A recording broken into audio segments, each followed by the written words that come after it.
Hello, everyone, and welcome to another edition of the Forex Technical Market Update for Monday, September 28th, 2015. And I hope you all had a wonderful weekend and did whatever you do on the weekends to enjoy yourself. If you did not have a wonderful weekend, I hope next weekend you'll have a wonderful weekend and also have a wonderful week this week. Because we can't let things keep us down for too long.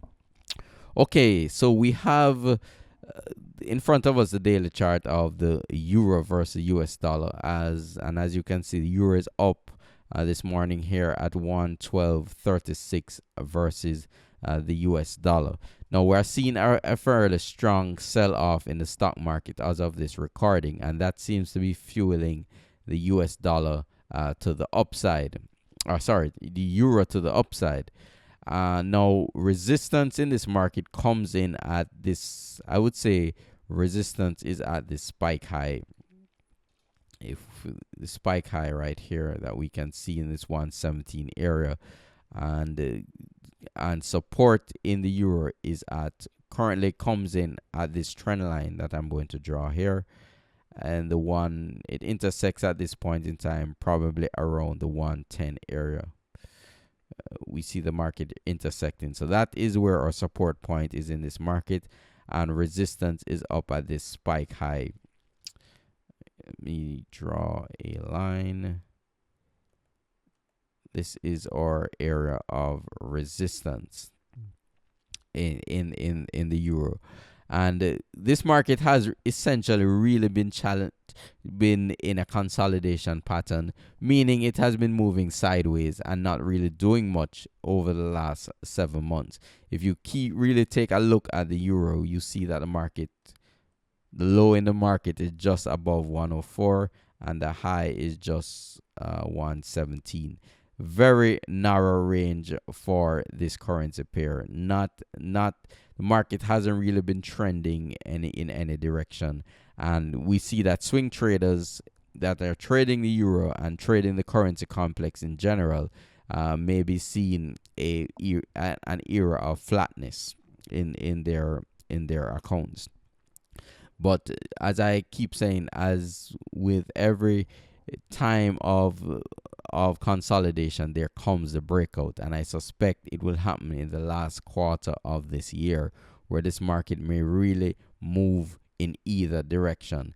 And our trading strategy and our trading system is designed to capture the move in whatever direction the market goes. It really doesn't matter.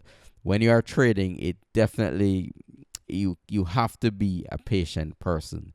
And when you are doing real trading, if you want to, let's say you want to make trading into an income source for yourself and want to take trading seriously, because we have folks who really want to take this thing seriously and make some money over the long term.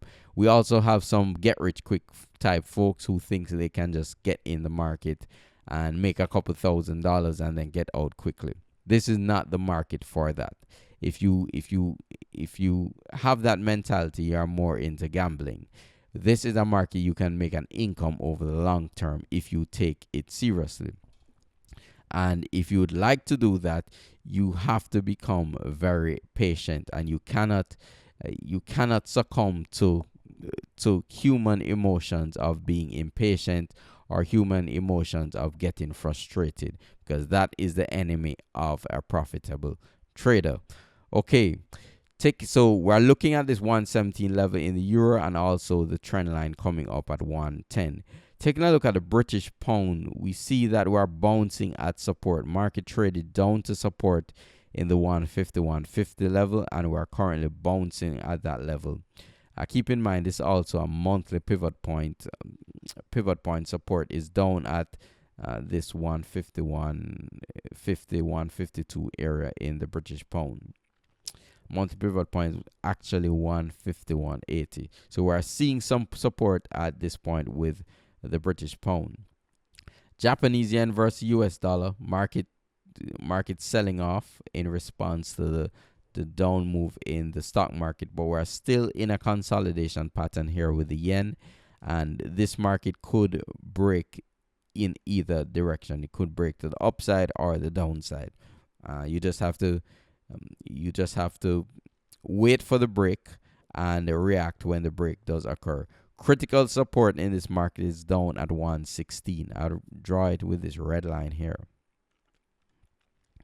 If we close below 116, that could signify that we have a pretty strong move or further down to go in the USD versus the Japanese yen. Okay, taking a look at the Canadian dollar. Canadian dollar attempted to make new highs the last week. The market closed down, and it's also attempting, the USD versus Canadian dollar is attempting to move up once more above this 134 region. And if it does, it's just another month that the market is closing above critical support in this 130, 130, 150 area that held the market back for a number of months. Let me draw a line. As you can see, this is a monthly chart of USD Canadian dollar. 1, 2, 3, 4, 5, 6 months. 6 times the market tried to take out this level and collapse. Market attempted again, a slight attempt in early 2015, collapse, and then the market had the energy to overtake this 130, 150 level. Okay, so we have some exciting times ahead of us in the markets. And remember, a patient trader is, if you learn to become patient, if you learn to take emotions out of your trading, you will see that you'll become a more profitable and consistent trader. You will recognize, yes, you'll have losing periods, yes, you'll have losses, but when the winning periods do come, it more than makes up for the losses that you may see in the markets. Okay, if you'd like to participate in the markets and you may not have the knowledge yet, or you may not even have the time to trade yet, we have a signal service that you can take advantage of. You can click on the link below to get more information about that signal service. Thank you very much for listening, and I hope you have a wonderful day.